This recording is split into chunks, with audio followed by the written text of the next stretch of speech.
small shops in subway passages who can no longer trade in metro under decision of subway leadership met with the representatives of Baku Executive Power on March 13th.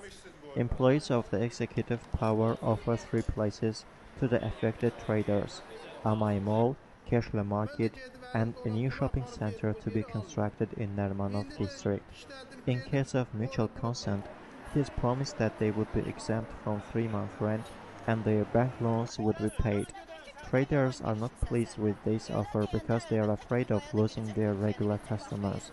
Moreover, they have been warned against any protest actions. Note that traders held a protest on March 12. Some of the participants were detained and fined 40 manat.